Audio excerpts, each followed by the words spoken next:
All right. We are going to talk today about a couple articles that we read on the decline of deviance within society. I will do the thing where I tell people what they are because I would generally forget to put them in the show notes.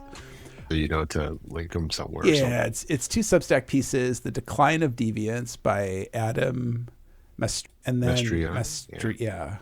and then there was a follow-up piece written by Eric Hole, called "Our Overfitted Century," and I thought these were interesting because the first piece, "The Decline of Deviance," there's quite a bit of data that he put behind this piece, and so I think the general idea is that he assembled a bunch of data from a bunch of different sources to prove out the point that society is stagnating or homogenizing, and the interesting things that people talk about that they used to do don't happen anymore. And again, like every kind of hot take thing, there's always nuance there, but all of the data that he supplies in his argument is basically a decline in everything that we would consider societal deviance. And I'm not going to necessarily support the data on this because it is cherry picked data, and it's just different data points don't necessarily align or overlap.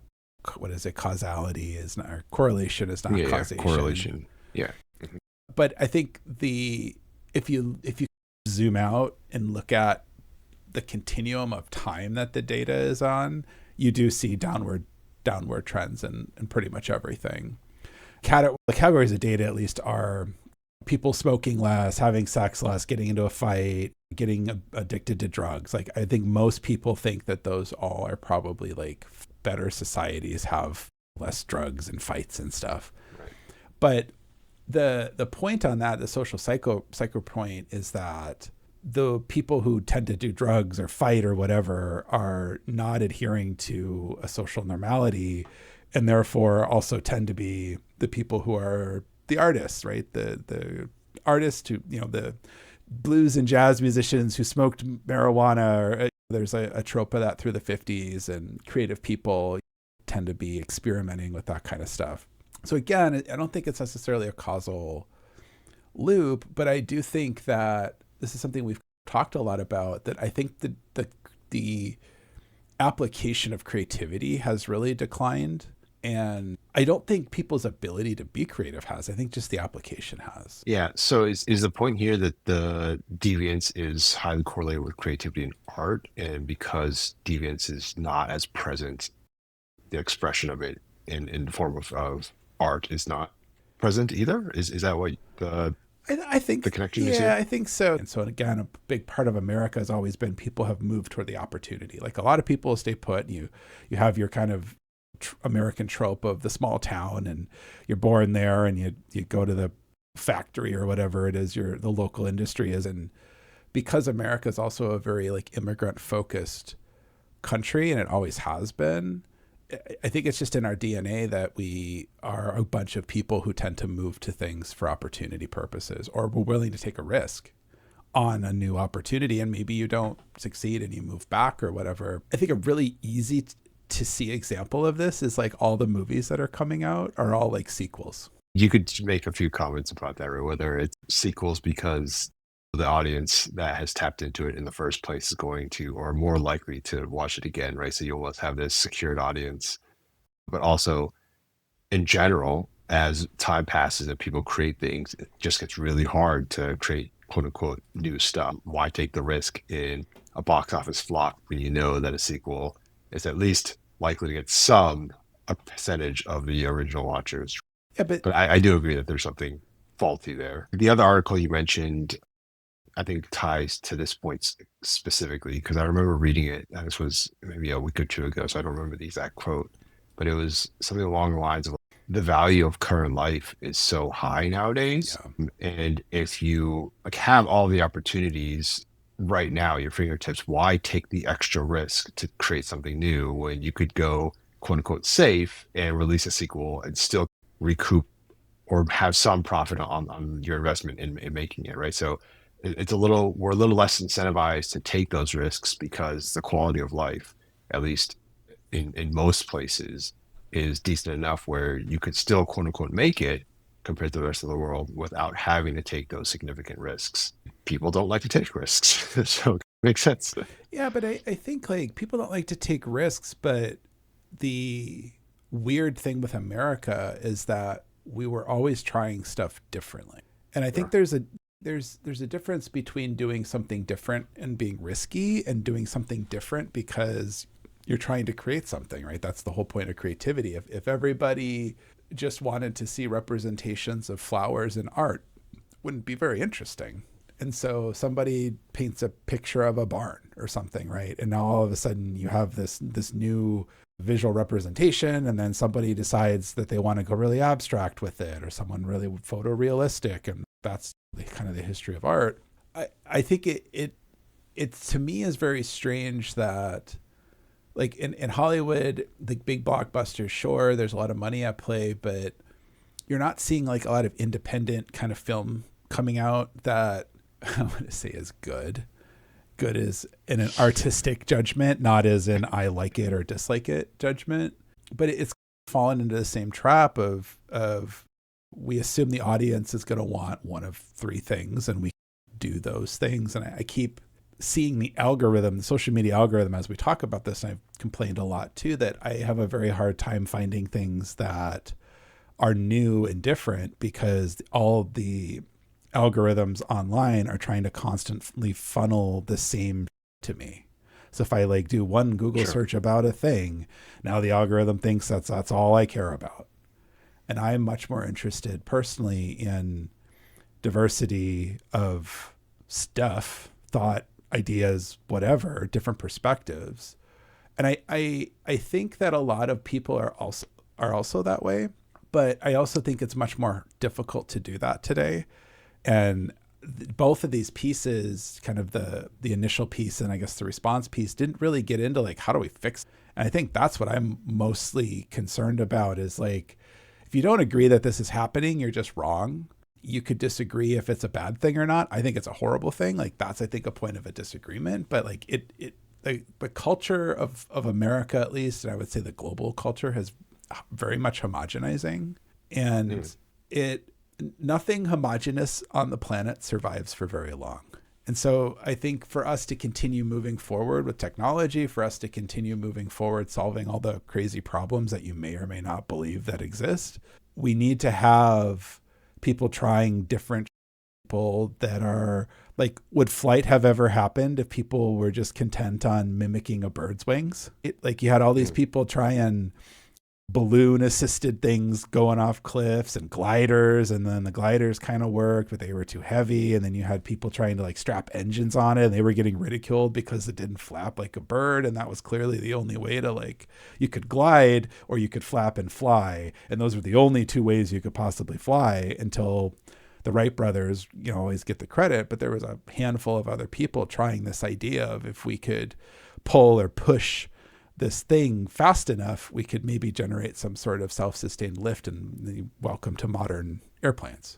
But I think that element or that problem solving piece it is one of those things that throughout history we always have these preconceived notions of how something should work, and then when a breakthrough happens, it is because something or some thought comes in that is very different than the way that the norms are, and that's just by nature what innovation is. Yeah. Like to say that we would need to fix culture. I think language is important. To say that we want to fix something implies that there's some goal of something.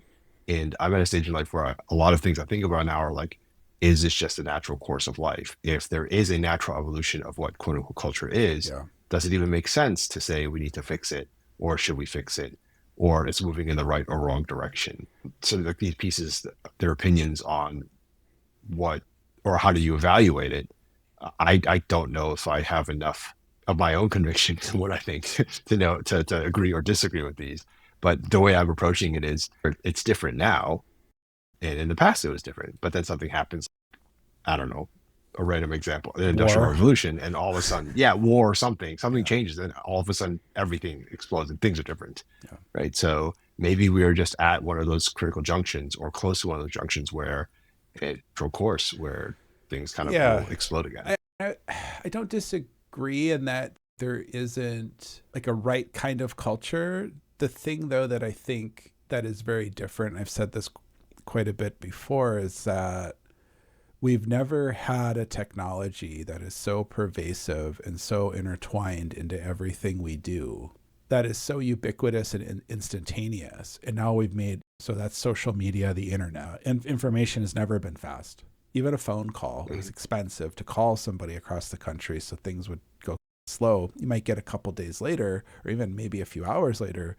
But now something happens a minute or seconds later, I could see it.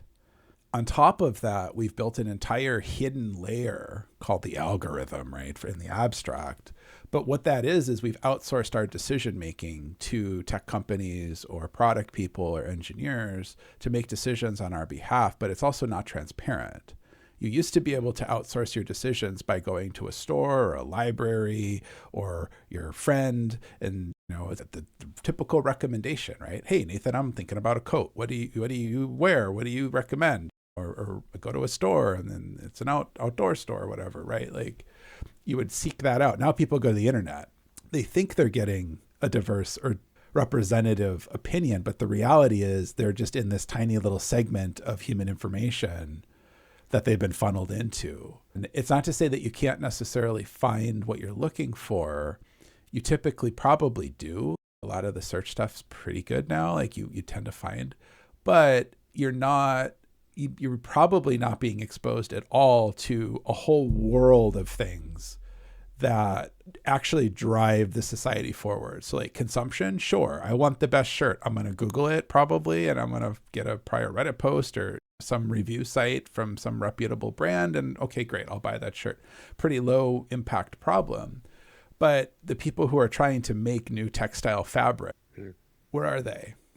We haven't had a textile revolution, and people are like, we've solved it. Well, no, we actually haven't. There's a lot of problems with our current technology of shirts, textiles. Cotton's super water intensive. It breaks down over time. Polyester, which is this miracle material, is poisoning our water supply. Carbon nanotubes, and I'm sure you probably know about this. Other people might have heard about it, but there's ideas where you could effectively 3D print or grow new textiles that would effectively be indestructible and last forever.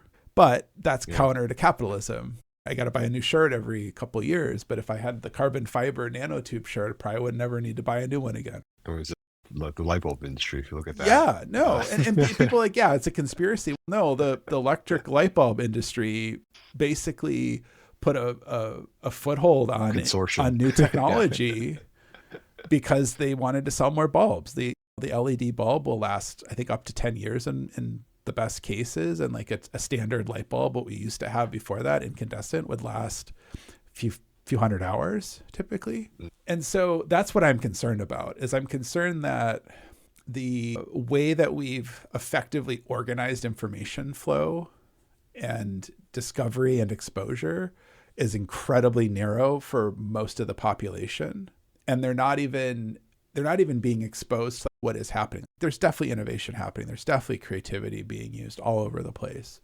But as a society, as a whole, I think more and more people aren't able to be creative or choosing not to be creative, which is a huge problem, I think, because where's the next textile inventor come from? Where does the next nanotube engineer come from? If you're not exposed to that as a kid or exposed to that as you're growing up, the good example of this is like the moon race. Everybody in the world knew about the moon race in the 60s. That inspired an entire generation of people to do engineering, but also automobile industry was transformed. Like a lot of consumer electronics were like our entire society was radically changed by this idea. Now we're having a hard time figuring out how to get back. Yeah. I mean, so going back to the question, like, how do you fix this, whether you're talking about culture or the discovery problem? Like, as an engineer, I'm naturally going to start trying to think of solutions. And if anyone listening has any ideas for how to go about approaching it, I'm very curious to hear them. But if you imagine a platform that just shows you, I don't want to say random, but that's what discovery is.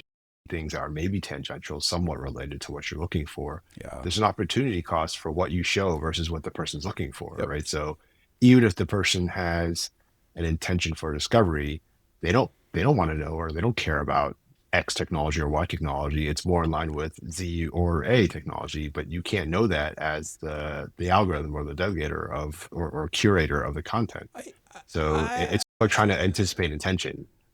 no, I disagree. I think we've trained most of the young folks to just get the thing that they want, right? I'm searching for a coat that is red, that is rainproof, that is whatever.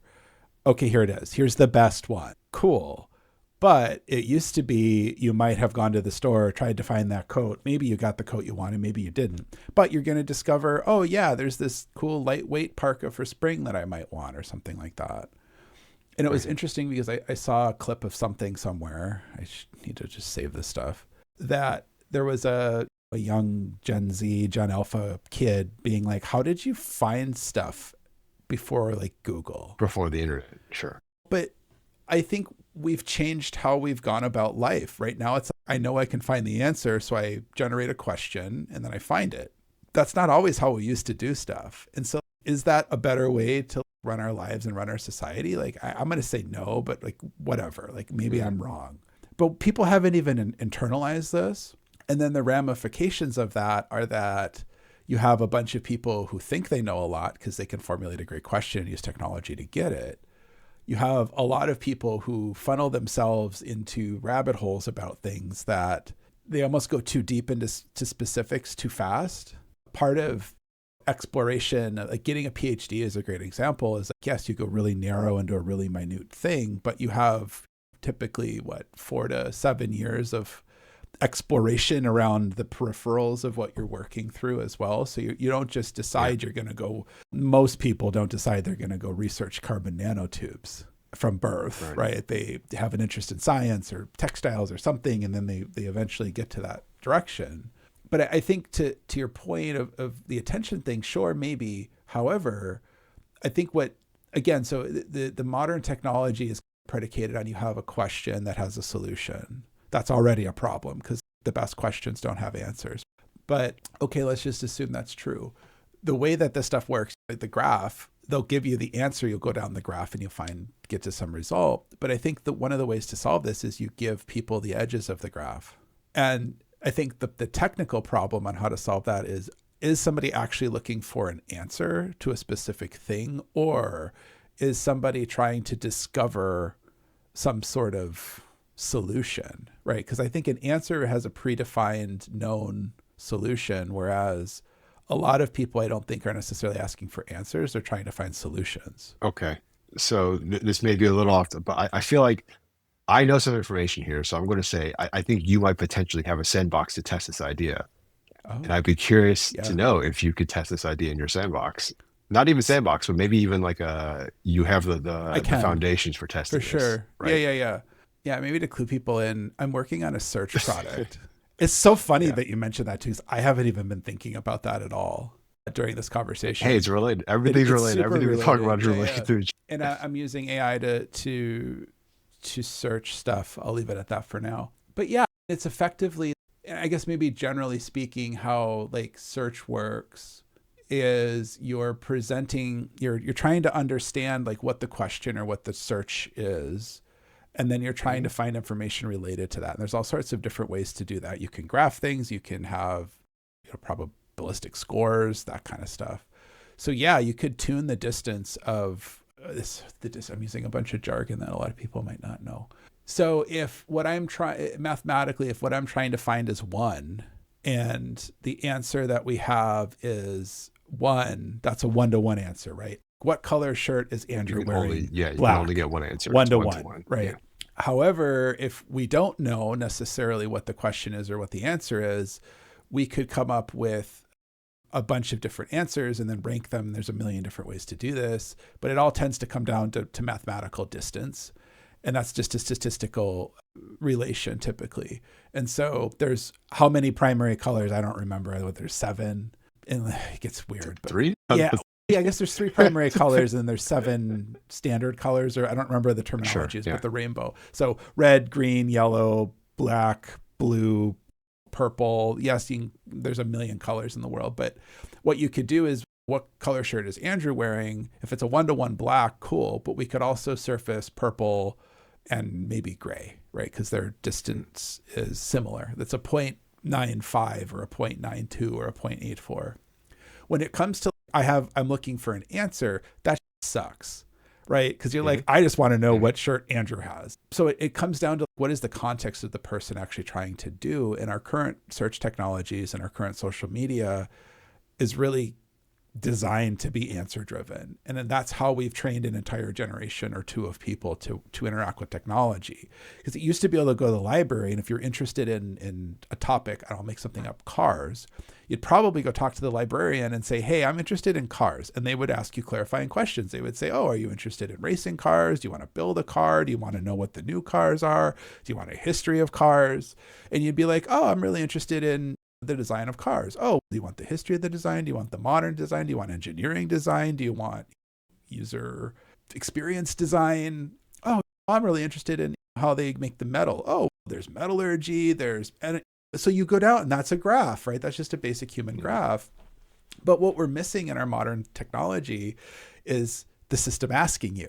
You want to know about cars. What do you want to know? What color is the shirt? Black. Why do you care what color the shirt is? Do you want to just know? Or do you want a shirt like Andrew? Oh, I actually really like that shirt. I want to know where he got it. Totally different question. But what we've done is because that the technology has been limited up until recently with AI, right? With ChatGPT. Yeah, I was going to mention it. AI systems are starting to do this right now. Where now, even if you don't ask it to ask clarifying questions, sometimes it will. Exactly. It's pretty amazing. Yeah. Right. But we're still falling into that trap. ChatGPT will do this where it makes all these assumptions and then tries to give you an answer. Claude and Gemini do that a little bit, but they, at least in my experience, tend to ask a little bit more of, here's the thing, here's what I think you want, here's maybe some options. And then they'll ask a clarifying question too. But and ChatGPT's questions are all about keeping you in ChatGPT for more time.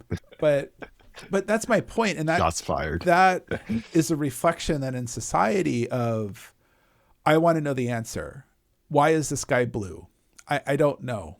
I Google it. I get a bunch of stuff. Oh, okay. We know why. But that question, I use that specifically because a lot of scientists have used that as, they're like, why is it blue? And then they get into it and then they start to understand physics and color theory and all of this other chemistry, astrophysics and all this kind of shit that you then learn about other stuff and then you ask more questions. But if you just want to know why the sky is blue, and then because it's, what is it, methyl something and photons some through kind of chemical. Oh, I got the answer. I'm done. Scatter. Yeah. And I'm having a hard time trying to describe the problem because it is so abstract. These articles do a good job of it. We've talked a lot about this on the podcast, but so I'm trying to give a lot of analogies for people to understand. And I think I'm done trying to describe the problem at this point, because if you don't believe it or don't get it, I don't know what to do. I've spent probably a year trying to describe this problem to folks. I'm working on ways to try to solve it. I don't think I have the answer, to be totally honest, but I think I'm going to start in 2026 moving towards, how do we get out of this kind of rut? Because I don't think creativity is dead. I don't think we're doomed. I think we're in a valley, right? If innovation is a peak, we're either in a valley or going into a valley of non-innovation. Okay, fine. But I don't want to live in that world.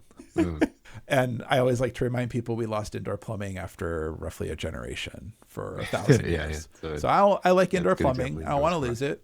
If people don't know what I'm talking about, the fall of the Roman Empire was a loss of indoor plumbing for most of the world for 1,000 years. The Dark Ages. Yeah, parts of the Arab world were still okay.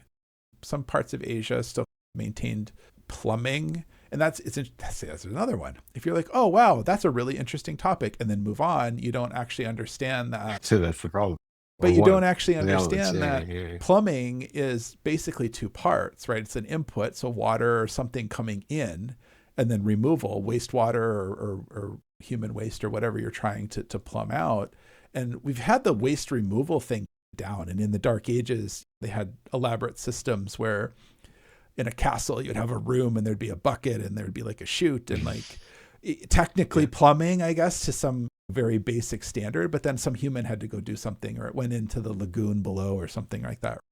Whereas the Romans actually had what are very close to what we have as modern plumbing. They brought in water from sometimes thousands of miles away, had fountains, had baths, had heated baths, had heated pool, like all this kind of stuff that you're like, yeah, we have that today. And it's like, yeah, we didn't rediscover that in large for almost 1,200 years, because it's really hard. And it's fascinating.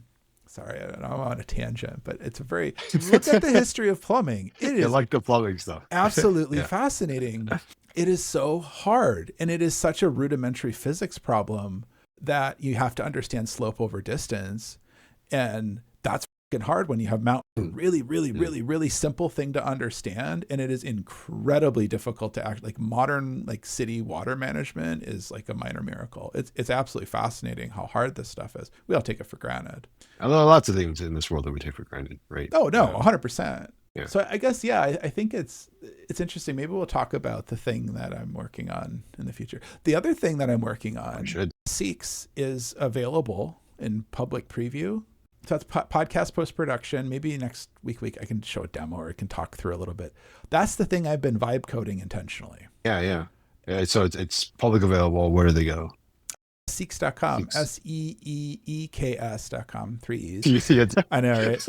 It's a terrible name for a product. Like part of me doesn't really care. There was a reason at some point why I wanted to call it that. But I also think it's fun to do non-standard spelling of things. Yeah. But a lot of people in the tech world do that. Yeah, no, the idea, the product idea is pretty simple. Provide a service for a thing. And so in the world of podcasting, I'm sure everybody's seen AI stuff in their podcasts and show notes and that kind of stuff. And so either a human has to do it and write it up, or people use AI, and it's a pretty chunky, cumbersome process. And Seeks basically is a one button push. You upload your podcast to it. It'll do all the AI stuff. You get to edit it, of course. You're still in control as a human. I don't believe in non-human in the loop for most AI systems. Like there are times and places, but there usually needs to be a human check at some point in there. So you can edit it, modify it if you want, export it out. It does all the enclosure stuff. So you get all the chapters and the podcast players. You get the show notes. I've been using this for this podcast for I think 6-7 months now. Wow. Yeah. So and it saves me probably, I don't know, it was saving me about an hour per podcast was what the last time I did it for. And it's also non-subscription, right? So it's a pay per podcast. It's pretty cheap, I think. It's pretty reasonable. You get what you pay for, and that's it. There's no SaaS, there's no subscriptions. It just does a thing, and you can use it as much or as little as you want.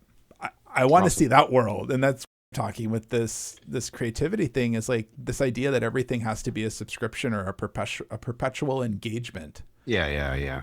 It's like the world operates not that way, right? You don't have a plumber who you pay monthly just in case something happens. Like you pay them when something happens or if you need advice, and then they do a thing and then they're done.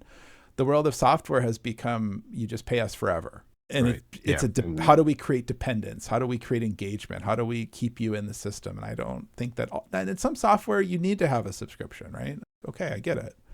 Not all software. And I want to see a world where that changes as well. Yeah, I totally agree. I think, to be fair, there are many people trying to build that world where it's not always just keep people using your product. 100%. Kind of thing, yeah, right? I'm definitely not unique in that, but I do not hear it enough.